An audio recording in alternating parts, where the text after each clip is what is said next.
I'm joined by Hanna Barry, who's currently at PKF. Yes, bit of conflict for me, but one of our superstars, and I thought I'd get her insight into her role here, but also generally from an employment point of view, what I guess is good, what's bad, get what's and all, but more importantly, what others can learn from in attracting talent like Hanna and others to their organisation. So, Han, welcome. Hello. So, and before, so for people that are watching or listening, about you, Bit about me. What to know? new mum. Yeah. Yes, I'm a new mum. So my little baby girl is 8 months old now. So juggling that and my existing life, as I like to refer to, which I like to jam pack every single minute of my day. If I'm not at the gym or at work, I try friends or going to networking events. Doing all the things that energise me. Very good, very good. And because it's important to note that you didn't start in your current role. You had, a varied experience before that. Maybe just so we get a bit of context, what does that experience entail? Yeah, so I started my career as a trainee, which as a starting point for my career, I think was invaluable. It's so easy to go to uni and tick the boxes, but to actually have real life experience is invaluable. So I started in I suppose what you'd call a traditional accounting firm, so quite compliance based. So dealing with. So sorry, can I just pull up on that one? I'll interrupt. You'll get used to this, but with regard to, you said you just started as a trainee. Were you in school and someone told you about it, or how does that even come about? Yeah. So it did just come about, and it just came about. One of my maths teachers actually said to me, Hanna, you're really quite good at maths. You're scarily similar to my daughter. And she's also just started an accounting traineeship, who happens to be Jamie. And she said, I think you'd enjoy it as well. So I went to my first real job interview, and I walked out thinking, was that even an interview? I feel like it was just a conversation, and I got really good vibes from them, and I thought, well, perhaps this is something for me. So it did kind of just come about, but at the same time, I think I tried to think about what skill sets I naturally have and how I could use those. Okay.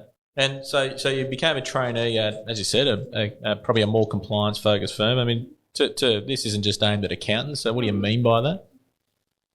By compliance. So in terms of what we do, obviously the breadth of our skill set is quite broad. However, what we're known for, unfortunately, within the market, or often branded as, is people who fill in tax returns. So we refer bean counters. Yeah, or form fillers. So, I mean, it's obviously important work to do, but at the same time, from my perspective, it's all the other business advisory stuff that. Yeah, it's not a great conversation starter at the pub. No. So okay, you were in there, and how long were you in that role? So I was there for 7 years. Okay, so you were fairly entrenched. Yeah, absolutely. Yeah, really entrenched. And not putting words in your mouth, but I think you've told me before that you thought that was your future. Yeah, and I was really stuck there stuck there in a good way, because there was a really great group of people there. So they were my friends. I grew up with them. I was 18 there. I was 21. I had all those milestones there with them. And if anything, I was staying there for them. And I think perhaps you'll lead into this, but I was starting to think about, what do I want from my career? I'm staying here because I like the people, not because of what I'm getting from my career. And I mean, often we hear, it's all about from a lot of business owners. I hear it's all about money. But my understanding was you were paid pretty well. Yeah, we were paid really well. And I mean, the opportunities there, if we wanted them, we could have them, but it was limited. Yeah. Okay, what do you mean by opportunities? So from an opportunities perspective, we could, if I said I wanted to do something or participate in something, say attend a meeting or present something or do a certain type of work, they would make that available to me, so I could participate in it if I wanted to. Okay. So from all accounts, just to paint the picture, you had, I guess, a fair bit of autonomy, remunerated pretty well, good group of people. So to a lot of our viewers would think, well, what's wrong with that? Yeah, are you crazy? Yeah. So I guess But that inkling around, I guess, were you? So I suppose I didn't realize I was looking. What I found myself doing was subscribing to a lot of community-based things. So trying to fill a gap or a sense of I wasn't getting everything that I needed. And so what I started doing was signing up to different boards or community networking groups, etc., which was fine in the short term, but then I would want more and I'd want something that was really challenging or interesting or that really like hooked me in. And I felt like I just kept looking for that and my time was getting filled up, but I wasn't being any more satisfied. I think just to maybe take a check-in point there, especially for viewers. Two of the key points I take out of that is, one, it's not all about the money. No, I will condition that because I don't have any people that just want to work for love. but it's not all about the money, and sometimes we get stuck on that. And two, I think your best people or your potentials aren't necessarily looking and going through the traditional channels. So two very good points. Okay, so your journey that you were not looking but had an inkling. So tell me how you ended up coming across this path. And I know a bit about it. But so I got this LinkedIn note from this guy, Andrew. I was like, whatever, delete. And what actually happened was somebody that I used to work with actually came to me and said, oh, Hanna, they're looking for roles down at PKF. I said, oh, that's nice. I said, yeah, that guy, Andrew, he emailed me about it. And he said, no, I really want you to understand why they're different. Okay, all right. But because he was my friend, I sat down with him for a coffee and it was interesting because I didn't want to lead with what I wanted because obviously then he'd just tell me what I wanted. So I said, well, what do they do? And he actually took me through how PKF actually approach things, the type of people that work here. And I just thought it was so interesting because I went into that going like, this is what I would be looking for. If I was to move, I'm not just going to another accounting firm. I would be looking for something else, something more. And it was just so interesting because what he actually said to me were all the things that were on my list. And I thought, well, how great is this? This exists in Newcastle. So that's often something as a newish grad / CA finisher is that you think all your opportunities lie in the big smoke. So I thought, well, that's interesting. So I thought perhaps I should go back to that LinkedIn message that I had and obviously then connected with you. I just thought it couldn't have been a coincidence that he so happened to be telling me the things that I hadn't even said but was craving. Yeah, and if I can pick on the first part of that where you said, oh, yeah, whatever, no offence taken. Yeah, but out of that, I mean, because I think as an employer and as and a larger employer in a market up here, we often get this perception in the market through no fault of our own, I believe, but, people like to interpret things, spread things, perceive things, and that's something hard that other employers would obviously come up against all the time. So how do you mitigate that? I mean, you obviously had heard certain things, etc., about PKF or Lawler before it, and it took someone that you knew to, I guess, give you enough confidence to take that next step. What are some of the things you'd heard things about Lawler? To be honest, I hadn't. I'd obviously been under a rock, and it wasn't until I said that I was leaving that all these, horror stories came up. But at the same time, I think, I don't know, maybe this is a bit naive to say, but I feel like if anything, like those things that are worth having are worth the hard work. So if somebody says it's going to be hard work, that doesn't scare me if I think it's worthwhile. So for me, I was at a point where I felt I had done all that I could do at the place that I was at before. And I thought, well, I can either continue to do what I've always done and always get the same thing, or I need to commit to doing some hard work and reaping the benefit. Yeah, sure. Yeah. And I guess so you had this list and it just so happened it aligned. What are some of the things on that list that you were hoping to get and maybe they've been fulfilled? Yeah, so for me, they're all a bit fuzzy, like in terms of warm and fuzzy, but the biggest one was to be around smart people and not to blow smoke. But no, I'm not one of those. I'm just the one that does the video. So. No, but really it is like I felt like I need to be I describe everything in running terms, but I need to be chasing someone. Like I need to feel like there's always someone ahead of me and there's something more for me to learn. As soon as I feel like I'm not learning, I feel like I'm going nowhere, and that really dampens my spirits. It really gets me down. And I think for me, I felt I needed to be surrounded by people who are constantly trying to do more, and that are always doing things differently in terms of, okay, well, this is the way we've always done it, but why? Why are we doing it that way? What's the outcome we need for a client? Like, let's focus on that and how we work hard. The other things were also nice to have.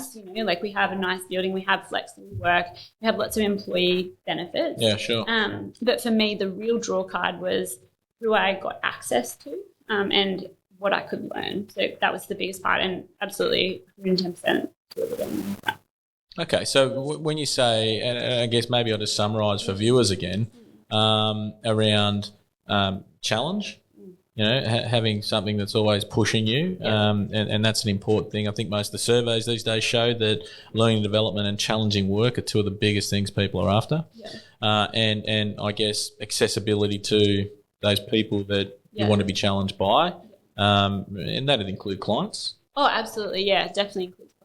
Yep, and you get enough client exposure? Yeah, I get plenty. It's good. No, it does. It really energizes me having that interaction. So for me, that's part of what I do love about being. So compared to where you were, and they had their place, etc., so it's not anything wrong with that, but very much that was a compliance. How would you describe your role that you're in now? It's completely different. I lean on the base that I had from my compliance. That's always it's an expectation from clients that we're good at accounting. So that's my base. But what I do at PKF, it's all advisory. And when I say advisory, it's problem solving, business problem solving. So clients will call you with any matter of problems, or you call them just to see how they're going, and they'll download. In that, because of our experience with so many different businesses, we've seen a lot of these things before. If I haven't, other people have. And this is what I love about having access to people who have this experience and knowledge and expertise, is that if I haven't seen it, I can go and quickly learn that. And I don't have to go through the motions of learning that myself. But I can still provide the client with what they need. So a lot of what we do is just business problem solving. And I love that it's very much, okay, here's the outcome we need. You just need to apply your knowledge, your problem solving, your skills, leveraging the people in your network, whether that be in the business, beyond the business, to get that outcome. And I just love that problem solving. Yeah, and I think that's a key part. And I got to agree. I like this as well. But it's not so much about you have to know everything. It's about that relationship and the opportunities that creates to help people. Yeah, absolutely. And I think people like to help people as well. So even obviously beyond your own knowledge, reaching out to your peers or to others in your network, they often are grateful that you've asked them as well, because they're happy to help. So it's nice that and that's what I really do love about what we have here, is we have a really strong network that exists beyond our four walls, and it goes beyond that, and we really leverage it, and I think that's really great. Yeah, sure.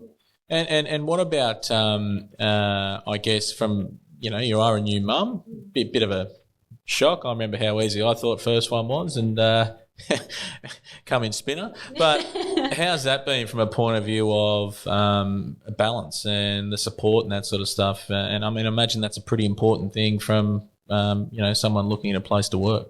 Yeah, absolutely. I think I'm fortunate in the sense that I have a partner who's very supportive of me pursuing my career. So balancing the whole daycare home life thing is quite straightforward for us, which is really good. I'm really fortunate for that. But what I really, and perhaps I'm in reverse to most, but I wasn't looking to come back 3 days or 2 days or whatever. I wasn't interested in that. I was, if anything, most nervous that I would fall away from my career plans that I already had and not be able to get back on that. And that's probably what I was most nervous about.